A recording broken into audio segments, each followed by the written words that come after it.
All right, welcome to this episode of All Things LOCS. Super pumped. Got our guy Steve Gill, who is the lead mentor coach for Tony Robbins, and he's not just a coach, he's the 4-time coach of the year. Steve, so glad to have you on the show, man. Thank you for having me. I'm honored. Yes. Let's dive right in. So there's a lot of stuff we can tackle, but we want to kind of just get started with a little bit of your background, like how'd you get into Tony Robbins coaching? And what kind of pulled you in that direction? What differentiates it from other coaching programs? Oh, that's a great question.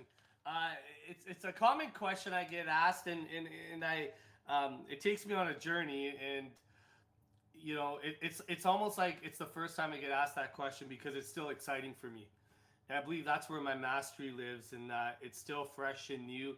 My background before I got into Tony Robbins coaching was through being a therapist, being a counselor in the addiction space for many, many years, working in different treatment centers, rehabs, and in that space of giving back and adding value to folks that have mental health or addiction challenges, you can say. And from that space, I got turned on to Tony Robbins and more specifically his methodology of what we call coaching. And I'd say what grabbed my attention was just not even how Tony would work with individuals but how he would get people there, focusing on results, closing the gap from where people are to where they need to be. Totally different than therapy. Therapy, I'd say, would be the lens of connecting the dots looking back, whereas coaching is really the connecting the dots looking forward or looking ahead.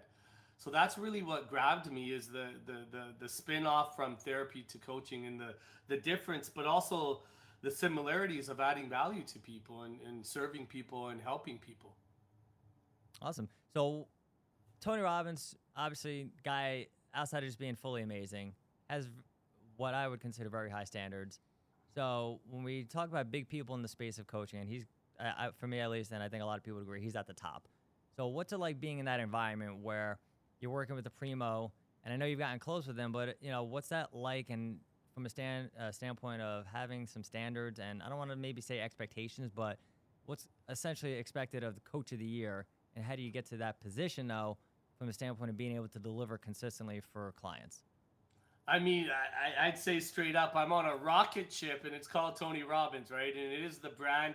Tony would say we're a muscle brand. It's a no BS approach to living life. I mean, I'd say probably everyone in their life could use a therapist, to have someone to talk to and talk about your problems, and maybe have someone to vent. And that's not our brand. Our brand is a no BS. It's a solution focused, goal oriented. And it's not for everyone. It's really for individuals that want to step up and elevate their life and raise their standards and live life outside their comfort zone and take a risk and be bold. And that's what I get to do. It's not a have to, I get to. And it's fun for me. Tony would say, if we're not having fun, we're doing it wrong.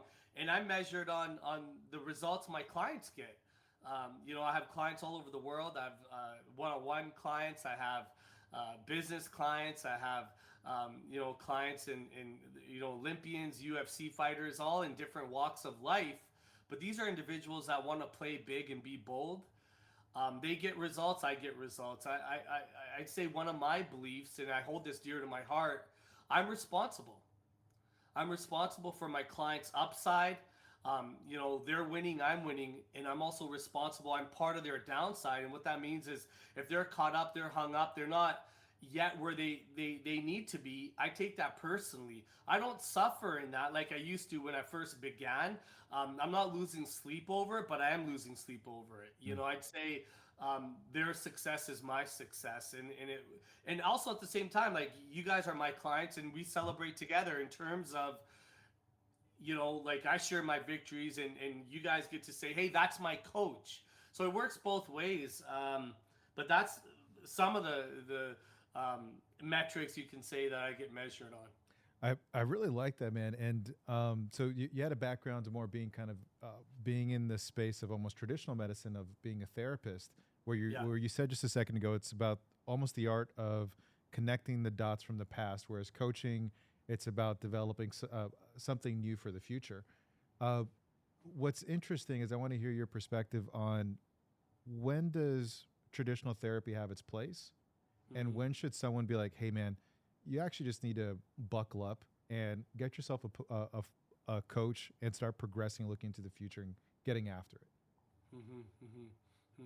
For sure. I mean, you know, what's great about our style of coaching and Tony Robbins style of coaching is meeting people where they're at.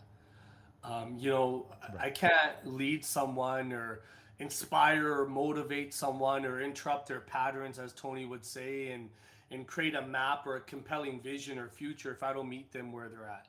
And I feel that that would be the foundational of any counseling methodology or modality of working with people, is this unconditional positive regard, this accurate empathy, and not so much walking. I heard someone say the other day, having empathy is walking a mile in someone's shoes. It's not so much walking in their shoes, because suffering begets more suffering. I can't be in their experience, but for me to be able to relate to their experience, to understand and appreciate their world, and from that space guide them, uncover what's going on for them. Tony would say the number one addiction a person has is their problems, and that could be therapy. I'm not knocking therapy because I came from that space. However, I've seen people stay quote unquote stuck in that place because all they're doing is they're just reliving a broken story of what happened to them, and that's that narrative looking back. And where coaching is, there's a time and place for that. There's a time and place of allowing someone that space to share what happened to them from that lens of something from the past. And again, where coaching really, I'd say, speeds up that healing process of a breakthrough, and that transformation is not just listening to that pattern over and over and over again. It's coming in under rapport in that relationship and interrupting that pattern. Tony talks about like scratching that record so it doesn't just doesn't keep repeating itself. So I'd say there's a time and place for therapy where, giving some space to someone to maybe allow them to express their feelings and emotions and tell the story of what happened. But that's not a transformation. That won't change you. It keeps you comfort. It keeps you in that place of security and certainty, because I know the story. It meets my needs. I know the feeling and emotion, and I kind of walk around with it to protect me. And I'm gonna tell whoever's gonna listen. That's maybe therapy. But with coaching, I mean, if you look at it, traditional therapy is an hour session, where coaching is 30 minutes. Yeah. So that in itself tells you it's a very solution focused. It's a very, okay, I get it. I know that happened. What are we going to do about it? So to kind of continue on that thought of what are we going to do about it? Talk to us a little bit about the importance of state management. And so we've definitely talked about that, like what state management is. What is that, and how does that impact beliefs and the stories that people tell themselves? Yeah, fantastic. So state management, I mean, when we say emotional state, like where do you live emotionally? Tony would say the quality of your life is determined by the quality of state that you live in and the decisions that you make. Mindset is everything. I feel that, and I agree with what Tony says. And it's not all about Tony. Like I have a lot, if you look behind me, a lot of books, and I have a lot of different mentors and teachers in a different space. And one of the teachings with our coaching is that a strategy or a skill is 20% of success. And what that means is like you can listen to a podcast, you can get a book, listen to an audio program, check out YouTube, get inspired and get motivated. You can learn how to do something, and that's 20% of success, because we're drowning in information. Information is dime a dozen. We have a smartphone that you have access to all these strategies, but the strategy won't change your life. Everyone has a strategy. It doesn't matter where you are in the world. You can figure out how to do something. So the how won't tremendously impact your life. And that's that theoretical, intellectual knowledge. That's the strategy. Big deal. But the bigger question is what's preventing you from stepping up and following through, because everyone knows the strategy. Tony uses this example. If you look at the real pandemic, then the number one challenge that in North America is diabetes, heart disease, obesity in youth. Now, there's no shortage of a strategy. What is it? Eat clean, don't eat McDonald's, don't eat processed sugar, stop eating ice cream, and maybe walk 10,000 steps a day. Okay, that's a no-brainer. That's not a new strategy. Now, if you really want to get into it, now you can use AI and chat GTP and find out all these great strategies and workouts and meal plans and stuff. Great. Nothing different there. Still a strategy. Mm-hmm. So then, Antonio, to your point, the million dollar question is, what's preventing someone from stepping up and taking massive action on the strategy? It's going to be mindset. Another way to say it's going to be their psychology. How do they think? How do they connect the dots? How do they need to get inspired to use that strategy? Any strategy is going to work, but you got to use it. Well, what prevents someone from taking is their own mindset. And then you said beliefs. It's like, well, what do I need to believe in order for me to go for a walk today? What do I need to believe in order for me to get 8 hours sleep? What do I need to believe in order for me to drink more water? And I'd say you get your beliefs in life. Whatever you believe, you're absolutely right. What one of the teachings of Henry Ford, if you believe you can or you can't, you're 100% right. Well, it's the same thing. So your state, your emotional home is determined by what things mean. That's another way to say belief. One of my teachings, I'd say, is nothing has any meaning except the meaning you give it. And that this is all part of what makes you up, the model of your world, what makes up your way of thinking and connecting the dots. I'd say one of my beliefs as being a business owner, because yes, I work for Tony Robbins, but it's my business. They're my clients. That's my belief. It's not someone else's clients. They're my clients. I'm part of that success. Is I must work harder on myself than any other area of my life, specifically feeding my mind. That's my mindset. I know I went off a little bit on that, Antonio. Does that answer your question? Because mindset's huge. Oh yeah, absolutely. It that's 100% true on the money. Is like it's like with me, with even with my kids. It's like not just them doing something. It's the attitude behind it. Like that's one of the things I think people appreciate the most with others is their attitude. They could all be doing the same thing, but the person with the best attitude is probably going to have the best results, and that's state, and that's a thing in which you choose to do. 100%. You choose. Yeah, absolutely. Now, I mean, there's a recipe, right? Success leaves clues is like, I was talking to my dad the other day. He's been having some health challenges, and he was having a better day, and he knows this, right? Proximity's power. He's spent enough time with me, and he was like, the other day he was having a good day, the other day not such a good day, and he was just like, hey, he grabbed a notebook. This is huge for my dad. He's stubborn. He's old school. He grabbed a notebook and he just started to capture, like, what did he eat? How much water was he drinking? What time did he take his medication? How many hours sleep did he get? Because he was trying to capture a formula for when he was having a good day. Mm-hmm. That's a recipe for success. It's there. It's a blueprint. Same thing if I'm not having a great day and I'm being irritable or restless, I'm maybe I'm tired, I'm not as inspired. Well, I can grab a notebook, I can journal, I can capture, like, was it a certain conversation I had? Was there a certain food I ate? Like, what was it? And there's a recipe for that, a great emotional state and a disempowering emotional state. Mm-hmm. So now you're working with like some of the best, right? Some very elite, high performance, individuals.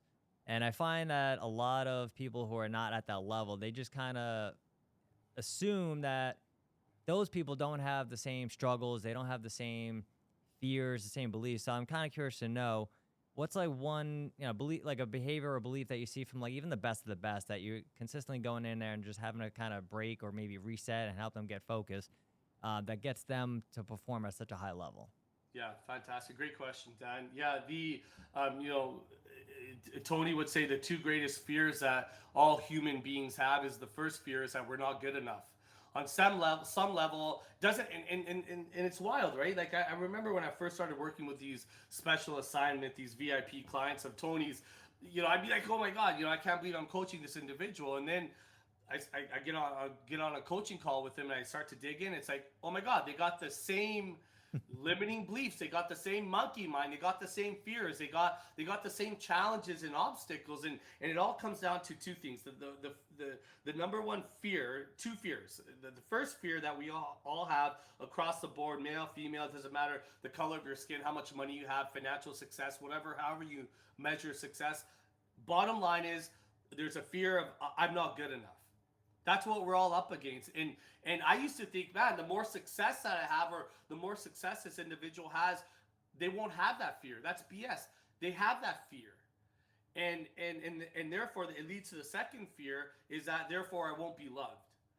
And so my work with individuals is really creating a system and a formula. And you guys know this, rituals plus routines equal peak performance is where a person has a driving force inside of them that they feel they're worthy of success.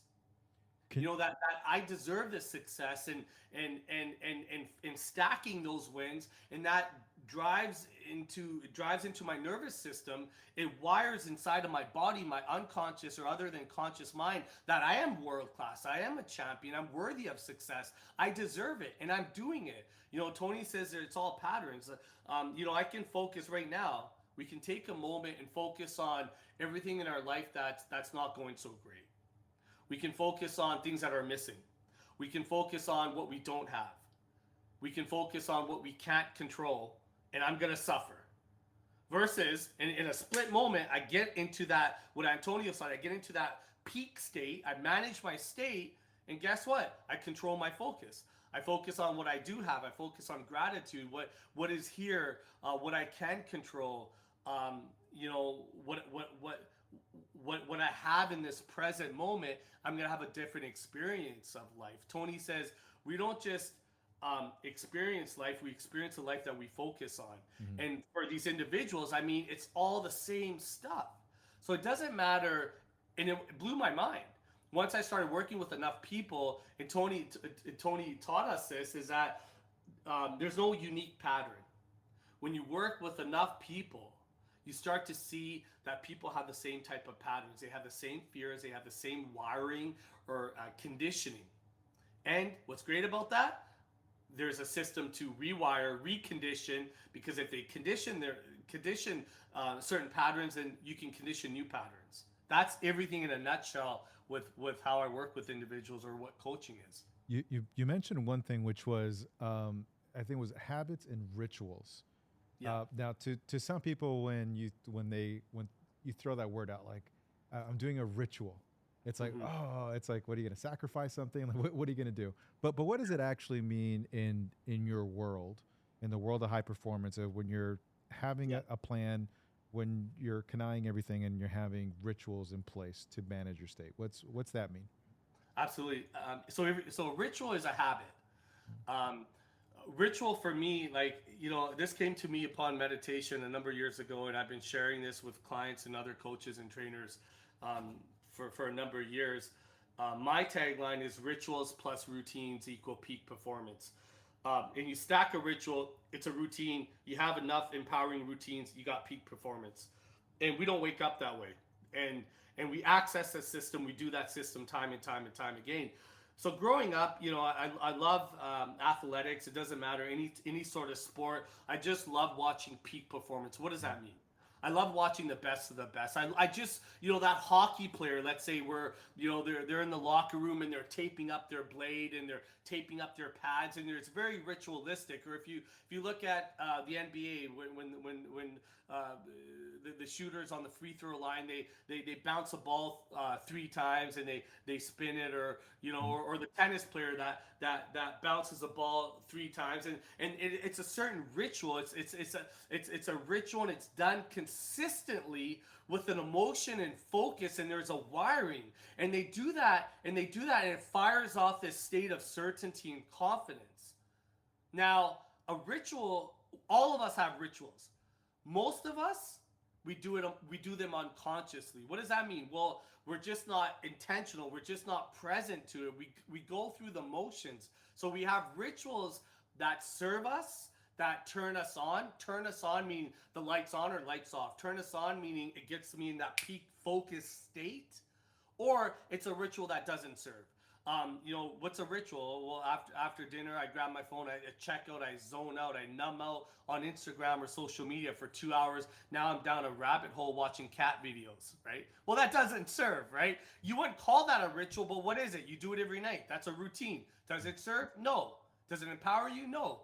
And so what I do with people is break it down, right? They have a morning routine from the moment they wake up to when they start their business, whatever their business is. What's their morning routine? And when you break it down and you capture it, then you can look at it. Now you have it down on paper and you can see, okay, does this serve me?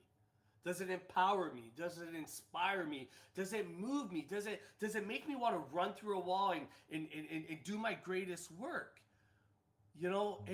Or like, what do I need to adjust? What do I need to take out? Today's great. It's July 1st, the beginning of the third quarter. Great time to look at your morning routine. Now, a lot of people, they're in their comfort zone. I'd say 90-80% of people, they're in their comfort zone. What does that mean? They're on automatic. They just wake up, they check the box, they just go through a bit of a routine. Everyone has a routine, like I said, and then they just start their day. They haven't turned on, they haven't switched on. Maybe now they have like 3 cups of coffee, they're halfway in their day, and now they got some momentum. Well, you just wasted a lot of your day. So peak performers, they have a system, it's dialed in, and Antonio, you use this word, a lot of your audience might not know what that means. It's constant and never-ending improvement. It's a standard to get better. How much? 1% every single day. Looking at your routine. So I'd say, you don't need to necessarily jump in and try to get the next perfect strategy. As much as it is check in with yourself, is what energizes you? What's working? And then in the evening routine, how do you take the armor off? How do you disconnect or connect within, unwind, reset, refresh? Essentially, how do you land that rocket ship and you have a window of time? And I read this article the other day, and I feel like it's connected to what we're speaking about. If you got 24 hours in a day, which you do, and let's say you work 8 hours a day, which I don't know, a lot of the people that I get to coach, they're not working 8 hours a day, right? Like they're rocking and rolling, yeah. And even if they're successful, they own multiple businesses, they're invested in an entrepreneur spirit. They're connected more than 8 hours a day. But let's just say, for argument's sake, a person works 8 hours a day. Well, you work 8 hours a day, you sleep, let's say 8 hours a day, you have 3 meals a day, breakfast, lunch, dinner, that's an hour. It takes an hour for you to get going in the morning to suit up and show up. Mm-hmm. Well, what's left in the day is you got 4 hours. Yeah. And so the folks that I get to coach, those peak performers, you want to, I lean in. I'm curious, like, what do they do in those 4 hours? That's what I want to know. And if I look at the top 2%, they got some healthy things. They got some great rituals they do within those 4 hours. Right? If you look at folks that are struggling or suffering, check out what they do. So there's always a lesson here, what to do and what not to do. I'm always learning. Love it. So having talked about, rituals and routines, I feel like that's a good segue into also then talking about goal planning, right? Because there's any number of ways to do, like you said, you go on social media, it's like, here's how I plan and this, and then a lot of people are struggling with overwhelm, and it's just like, how do I manage my day? And then the thought of maybe managing a business, but then you see people who are, Eddie Wilson's, Tony Robbins of the world. It's like, how do you kind of manage over 100 companies? So I'm just curious to know, when you're talking to these individuals and you're coaching people, like, what's a great way that people can start just getting better in touch with goals, especially as it relates to just their rituals and routines? So how can they get better with their goals? Yeah, like goal planning and just like making sure that they're staying structured and on target for what they actually want to accomplish. Yeah, fantastic, great question. I mean, again, like it's a great time of the year. It's July 1st, third quarter, and wherever you are, if you're going back and you're watching this recording, what's fantastic is I leverage a calendar year. What that means is I look at where I am in the calendar year, and you want to create results, not goals, right? The teaching is that you might or might not achieve a goal in your life, but you always get a result.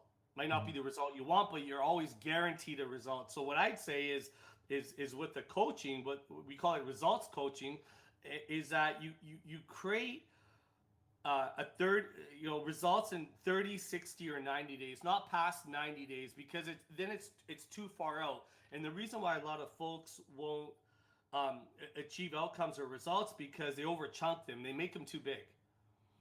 And if it's too big, you can easily get in your head and tell yourself a story and get overwhelmed. But if you have imagine if you have a 30-day result of where you're going to be in your physical body. Well, that's manageable. And so the one big piece is create a clear result, 30, 60, or 90-day result, and then you back it up with a purpose and fuel. The teaching is that reasons come first, answers come second. A lot of people can maybe, not a lot, again, I'd say coaching is for the top 2%. However, a person could come up with a result, but it's like, okay, why do you want that? If you look at New Year's resolutions, 80% of people fail. Over 80% of people fail the third week of January, and they have the same New Year's resolution year on year. Why doesn't it work? Well, if I can point to a calendar and say, okay, when this day comes, I'm going to begin, you don't have enough leverage. So first step is have a clear result. Second step would be, what are the reasons why you want to achieve that result? Outcome, like you got to have leverage. What's the pain for me to not achieve this result? And then what's the pleasure when I do get it? What's the reward? What's the gift? What's the upside? So you stack that pain and pleasure. So you got a clear result for 30 days. You back it up with the feel of why you want to achieve it. Then the third step, which a lot of people fail to do, is you got to put it on your calendar. So the teaching is what gets scheduled becomes real. And I've seen people, they have these great vision boards and they got great results and they got it backed it up with purpose, but it's not on their calendar. What's on their calendar? Their day job, their activities. I got to take my son here. I got to take my daughter to ballet. I got to have a dentist appointment on Friday afternoon or whatever it may be. You got to schedule it. And when you schedule it, you want to make sure it's within a great time frame. You can't just block out like 3 hours for something and like I'd say it's a low-hanging fruit. I'm looking at my calendar over here because I live this, right? It's low-hanging fruit. It's an easy win when you can chunk something down to a 30-minute piece, right? Because I can easily do 30 minutes of something. With something like this, I'm sure that because that one piece, I think it's missed quite a bit with people, just generally speaking, that they can have the hunger, they can have the excitement, they've roadmapped everything, goal set, but they miss that one step of actually placing it on the calendar where they're dedicating time to actually accomplishing the thing that they are fired up to do. I'm sure in doing that with the people that you've worked with, what is a success story that changed you as a trainer, not just the entrepreneur you were helping? Oh, there's many. I mean, the ones that really stick out for me is, clients that have come to me for business coaching and and they think that that's all they need coaching on, or and all my clients, they come with an outcome, or they fill out a coaching questionnaire, and it's usually around business outcomes. And then I dig in, and what a great coach will do is not just give people what they want, but give people what they really need. And it's been my experience, having coached thousands and thousands of people. I've been with Tony 10 years now and been in the therapy and coaching space altogether 18 years, is that a lot of people don't know what it is they need. They can guess what it is they want. The want is surface. And so under rapport, giving a person what they want gives me permission and that trust and that rapport, and they feel safe to now go deeper. And when I've gone deeper, I find out, I lean in that, hey, their daughter's been on heroin for 5-7 years, and she's on the streets, but they just abandoned the idea that she could ever get hope or sober up or clean up. And so they just put the walls up and they don't even want to talk about it. Well, it's the exact thing that they need to talk about, but they didn't sign up for coaching for that. And you know, I've had moments of like you know, where marriages have broken, fallen apart, and but again, they wanted to lose 20 pounds. They didn't want to speak about their marriage.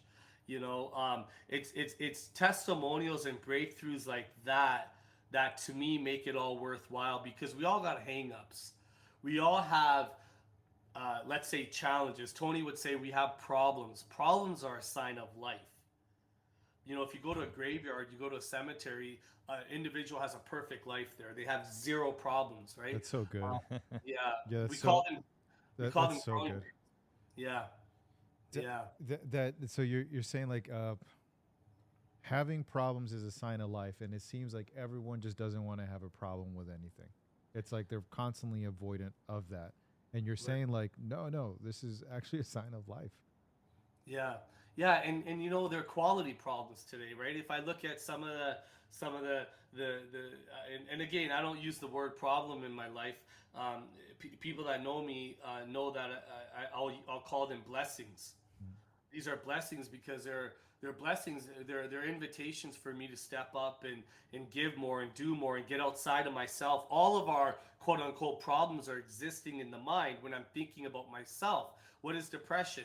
Depression's an inward focus. And I'd say mental health, and I can say this boldly because I've been in that space, working in that space, having gone through personal challenges of my own. We all have mental health. It's on a spectrum.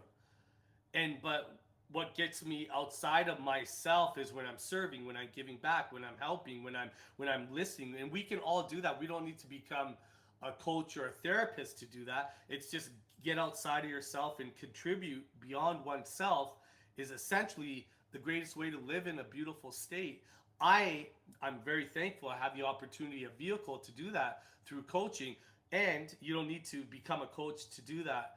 But yeah, I mean, you know, when I slow down enough, the blessings I have in my life are opportunities for me to become my highest version of myself. So I'd say, you know, with humility, that with coaching, and my clients that have been with me for several years, they understand this, that it's not about achieving the result or the outcome, but it's about who are you becoming, or who do you need to become in order to achieve that target. And who you become in life, no one can take that away from you. That's the emotional muscle that you build. You take that with you wherever you go. So anything you go through in life, yeah. So like if we were to eliminate the word problems, like any challenges, any blessings, anything, is that what you coach is that always look at it from the lens of like, how is this an opportunity for me to apply my highest self? Mm-hmm. That's so good. Mm-hmm. I mean, Yeah. I kind of look at that almost like stress, right? There's so many people nowadays like, I just want to avoid stress at all costs. And I'm like, how do you actually do that if you're putting yourself in a position where you're maybe growing or developing? It's like it's inevitable that you're going to face something, but it's to your point. I would look at it the same way. It's like, how do you actually turn that into something that you can use for like a force for good? That's one thing I've always looked at, like, how do you use that stress for good and turn it into something positive? So I really love that you kind of went in that direction.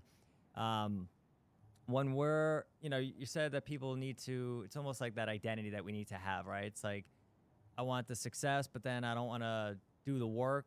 So when you're looking at, you said something about who do you need to be? Like, how does somebody go about figuring out, like, all right, Steve, like, what is the best way for me to identify who I need to actually become? Because I have this result. Fine, it's not a goal. It's a result that I want. But what do I need to do to get there? And how do I actually identify the kind of person I need to become to actually accomplish that result? Mm-hmm, mm-hmm. Yeah, I mean, it's a great exercise in terms of, you know, I'd say looking back, you know, Tony does this exercise. It's called the rocking chair test. You know, and it's a similar version to this. But imagine if when you're 80 years old and you're sitting on your front porch and you're sitting on the rocking chair sipping a lemonade and you're reflecting back at your life. What are going to be some of your greatest accomplishments? Your proudest moments? What are you going to be touched by, impacted by, to know that you've had the opportunity to be somewhere, to do something, to achieve something? What is that? And that's your list right there. And then from there, it's like, then, and I say meditate. Meditate is just slow down, be present, connect the dots, put your phone away, you're in meditation. And when you meditate and you connect the dots and you have a vision or a path, or let's say a North Star, like when I do this exercise and I reflect back on my life and say, you know, like I've been here, I've done that, this is what I wanted to do. Those are all results. And then the deeper question is like, well, what did I need to do in order to achieve that? Or what do I need to believe in order to achieve this result? Because I shared earlier, you get your beliefs. Your beliefs are part of who you are. And it's more the softer, easier way on a path to achieve your result is when you work on your beliefs and your values and the rules that you have. You know, I used to have so many rules that would prevent me from achieving my results because things had to be a certain way, and I would procrastinate, I wouldn't take action, and perfection is the enemy of execution. So I would make these rules that be so rigid versus just letting go. Better is done. So that's a new belief of mine. It's been a belief of mine for a while. Better is done. I'll fumble forward. There is no failure. There's only lessons. I get to get a lesson from this. That's who I'm becoming. So when you really work on your beliefs, the result is easy. The outcomes are there. And I know for me, one of my beliefs, again, this is who I've become, never had this before, is what one person can do, another person can do. Well, there's nothing preventing me other than my own rules and my beliefs and that stuff that's in my mind. The mindset work.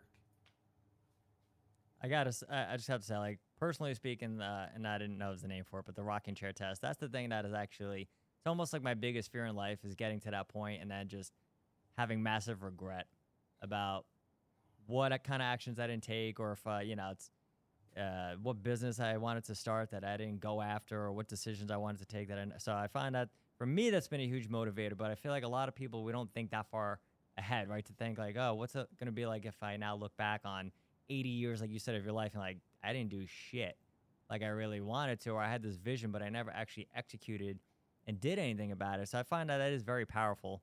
And you also mentioned like the pain or the consequences of not accomplishing that ultimate result you have. And that's just definitely something that I feel like a lot of us could tap into. It's definitely helped me. It's like, who do you want to become versus what kind of actions are you taking? And it's what will happen if you don't actually accomplish the result you keep saying, right? Because like you said, it's like the same New Year's resolutions goals every year for like the last 10 years. It's like, all right, what's going to actually happen if you don't accomplish that? So I really love that you put that out there. I'm kind of want to change a little slight direction here. We're talking business, and I know you always kind of laugh about this. That business owners and entrepreneurs, they always want the tactics, right? It's like, forget about the mindset. Like, give me like the step-by-step process that's going to get us there. But we are talking about a lot of business as well. Getting past the mindset, which is obviously the hugest aspect, and I think one of the biggest differentiators of, really what you're doing versus some other coaches that struggle with that aspect. Getting into the business specific when it comes to being able to set up systems. You have this concept that I like to touch on a bit of like value chain. I find that it is a great way to organize a business outside of just what needs to be organized mentally. So if you can maybe touch on what the process looks like, or just how it operates in a business, and why people should really start just looking at not just creating a process, but doing it a very specific way. Yeah, fantastic. Value chain is great. Value chain is how do the dots connect? And so when we work with businesses, it's really simple. We come into a business and we will ask the business owner or the team that we're working with, we'll say, hey, point to us the chokeholds in the business. Like point to us where you have the problems, and where are you bleeding out, where are you losing money, where is there the biggest challenges and the pitfalls in the business. Now, most business, this is why they need coaching and training, because a lot of companies will be able to talk about the problem. They can talk about it. They can intellectualize it. They have a lot of emotion and energy, but they can't point to it. If you can't point to it, you can't fix it. Why? Because it's in your head. So the teaching is that the number one chokehold in a business is the business owner's psychology. It is the operator or the employee's mindset. So that's 80. Again, I want to reinforce that before I speak about the value chain strategy. So 80, like, because you can have great systems and strategies, but it's the person that's operating the system and strategy. If they're stuck in their head, if you're in your head, you're dead. So the mindset comes first, 90% of success. Then the strategy is value chain. So value chain. So if I go to that business and I say, hey, share with me, talk to me about the problem. Where are you losing money? Now, so I take what they got in their head and I say, okay, draw it down on paper. They're like, what do you mean? I'm like, put it down on paper. Show me a workflow. Show me how do the dots connect. So let's say it's they're selling this pen. Okay, great. So you have a lead that comes in through your website. How do you eventually mail out this pen? Draw out the workflow or the value chain, and then they draw it out. So it's a visual exercise because you got to get it out of your head. Because the problem is that it's how you're seeing it. So once you have it down on paper, any system, whether it be onboarding, hiring, firing, manufacturing, distribution, HR, whatever it may be, every department, every position, every seat on the bus in a business has a workflow and a process. That's what that individual gets paid to do, is to add value in their time doing a workflow. Does that make sense so far? Sure. Oh, yeah. Yep. Okay, great. So it's like draw out the workflow, and then once you draw it out, it's like, okay, point to the challenge. And then they're like, okay, this thing happens here. It's a chokehold. There's not clear communication. Things get messed up here. We have to refund the customer, and then we put a Band-Aid on it, and then we carry on. Okay, great. So then let's draw out. Let's bring all the minds together that are involved in this workflow. So it's not just one person from the top down. It's really bringing in different voices, different minds. So now it becomes a mastermind. And we look at it, we say, okay, let's rework this value chain. Let's add a couple of steps, or let's remove a couple of steps. Maybe we an action step is we do some retraining. Maybe we put in some AI. What is it that can make it seem effortless, make it more flawless, where the dots connect? And when the dots connect in a workflow and a value chain, ultimately you create a raving fan. And a raving fan is business is your most loyal customer, your client.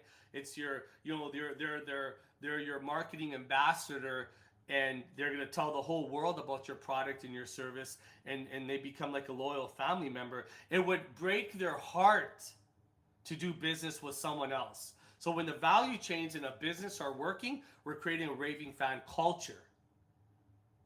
I love that. Yeah. I want to pivot here a little bit, because what you're talking about, I think, is really, really valuable. And what you said just a second ago is like, it's about the mindset. It's about mindset, right? And then the strategy is like that the success of that is predicated on the mindset of the operator. Kind of going back to the coaching side of things with you, it's not very often to have, when you say like, the 4-time Tony Robbins Coach of the Year, it's like back to back to back to back Tony Robbins Coach of the Year. And just like there's a number one, there's also like dead last, and there's everything in between. Mm-hmm. What do you think separates you, and what do you wish more coaches did, generally speaking, in all different walks, that like if you were to sprinkle some of that Steve Gill dust on them, they'd be like, they would see far more success and have more of an impact with their clients? Yeah. I don't have to think too hard about that question. It is my belief that, and I coach other coaches outside of in other companies. And my belief is that they're not Tony's clients. I represent and I work alongside Tony Robbins. I get to do this. I'm partnered up with him, and once a client is assigned to me, I take that very personal. That's my responsibility. That's my client.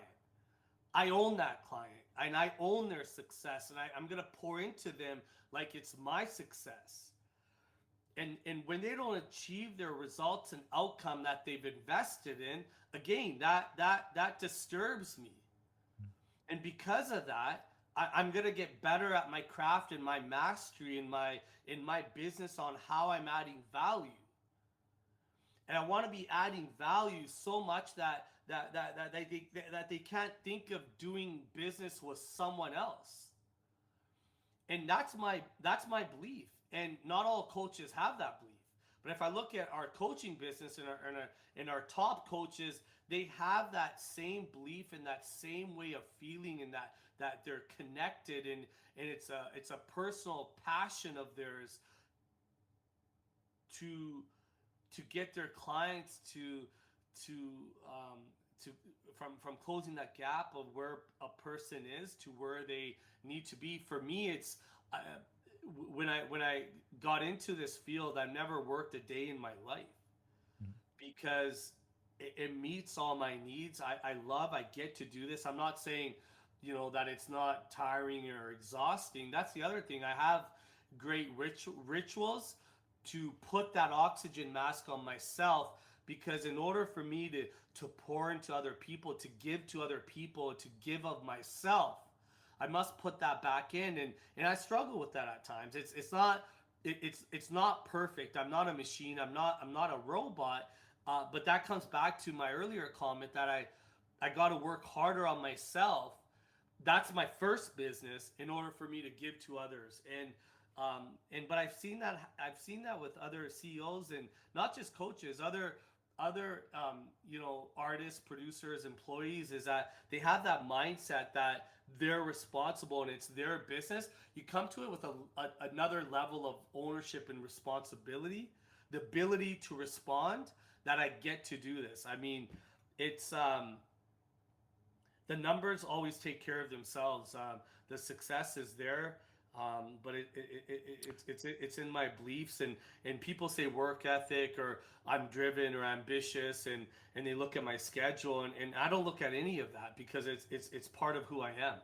Steve, how much of that was inherent in you from the beginning when you started coaching, and how much of it was something that you kind of picked up over time, where like you started to care more, take ownership of the outcomes of the clients? Was that immediately day one, or is that something like you kind of had to, grow into? Yeah, that's fantastic. That's a great question. I mean, I'd say I've grown into it, because I wasn't born with those beliefs, right? Yeah, And yeah. Let's go. yeah, You're like, nah, I was I ready. still don't get up out of bed. People think I don't wake up this way. Yeah. It takes me work to get into a certain state, and but yeah, no, I've worked a lot of dead end jobs. I've been fired from 9 different jobs in my life, and I've suffered a lot in my life, and it wasn't really until I made some changes in my life, and you can say I grew up. I stopped suffering. I made some huge life changes, and I got into that space of helping people. I knew that this was really my gift, or my gift from God, that I get to do this, and this is my mission. Um, yeah, I'm very clear. Like this is my North Star. Like I'm not, I don't like all my needs are met. All the rewards are here. I don't need to go out and get or do anything else. And I know that this is, I'm one of those fortunate people that can say, this is why I'm alive. This is why I'm here in life. This is my purpose in life. So it sounds like you're saying you're feeling very fulfilled with what you're doing. Yeah. And I think, at least for me, as I kind of, the last thing I would like really touch on with you is that, we're in a society that's predicated on, and we talked about it even in the last 50 minutes or so, success, right? But I know Tony's got this thing of was the art of science, and the, how to actually find fulfillment after, science says, you get success, but how do you find fulfillment? So for somebody who's out there, and you're working with people that are making a lot of money, accolades, but then even for somebody who's not at that level, and maybe they're striving to just be in a better place, what would you tell them that they, outside of mindset, but what's the key to actually being fulfilled once you're finding the success that you're actually looking for? Yeah, beautiful. Yeah, what you're referring to is one of Tony's teachings, the science of achievement versus the art of Yeah, fulfillment. there you go. I was like fucking up. I was like, I know that's not what it is, but yeah, thank you for Well, thanks for the correction. That's why you have me. That's Yeah. why I'm here. The science of achievement is cracking the code, following the success formula, the blueprint. You can figure it out, you can get the strategy, and you work your craft. You achieve a level of mastery, repetitions of mother skill. You do it over and over and over again. You're going to be successful. How could you not? Then the real work is where the muscle really needs to be developed. It's the art of fulfillment. So the art of fulfillment is enjoying the journey. And enjoying the journey is where all the wealth and the gold is. It's not about we've heard the cliche. It's not about the destination. It's the journey. So I would say to all your viewers and your listeners is again, like, be where you're at. Be where your feet are at and enjoy the journey. If you look at, even if I was to take a moment on a day where I'm back to back and I get up at 3:30, 3 a.m. I'm always up. Monday to Friday I do my deal. I have clients in different time zones all over the world. Is I can get in my head about that. We can all, what is wrong in our career, our path, or our relationships, or our health, or our finances with our children, whatever it may be, our home, our house, our car. What is broken, what is missing, what is not working is available. If I focus on it, I'm going to suffer. Well, what's the formula of life? Focus on what you can control. Focus on the blessing. Focus on what you do have. Focus. If you see it better, you are better. Mm-hmm. And so I love one of the teachings, Tony, where he says, the grass is not greener on the other side. It's greener on the side you water. So be right where you're at. You're right. It's a blessed place to be. And when you can appreciate all the things that are grateful and beautiful about it, you're living in a beautiful state. And that's that art of fulfillment. Because a lot of people, I tell you, they go from relationship to relationship or job to job, or they got to go here. They're looking for that external fix when it's an inside job. It's always been there. Wherever I go, there I am. I really wanted to ask you this. Especially for people that are married, or they want to get married, or they want to get into a relationship. And on some of our coaching calls, you talked about how just lovely your wife is and how much of an impact that she's made on you. Describe to us like the importance of making sure that you choose the right life partner and how you would advise people to kind of go into that. Obviously, everyone's very different, but what does Coach Steve have to say about all that? Yeah, well, I love the teaching that intimate relationship is heaven or hell. It's heaven. That's very true. Right? Damn right. Yeah. When you're connected and you're on, and you and your significant other are seeing things from the same perspective, it's heaven. And when it's off, it's hell. Like it's hard for me to add value to my clients if my world is upside down. So I wouldn't say there is no perfect partner, or I would even say there's no right partner. Again, like being in a relationship, you're either growing or you're dying. Mm-hmm. Specifically in an intimate relationship. I mean, it takes a level of focus and presence where you're meeting each other's needs on a very high level, and you got to have energy. So what I've seen with a lot of individuals is that they have the energy to conquer the mission and serve and add value and close deals and add sales and do their day job, quote unquote, or their business, and they're killing it, but then they come home and they got no energy. They got crumbs for their significant other. Well, of course they're going to have challenges. Mm-hmm. So again, it's like my belief is like feed and nurture the space that you're in. So the relationship you're in, meet their needs, understand, appreciate their world. It's not about, one of the teachings of Dr. Wayne Dyer, at least where I learned it from, not sure where he learned it from or if it was his, but he would say, seek to understand versus being understood. So it's just a great formula for in life, seeking to understand another person, helping them feel safe and love and presence in that connection. I mean, that's your value in your life. So if you have the opportunity to be in an intimate relationship, it magnifies who you are. It complements who you are. And it takes work. It doesn't necessarily have to be work, but it takes a level of focus, energy, and a commitment to make it rewarding and fulfilling. The thing that you feed will grow. Mm-hmm. Period.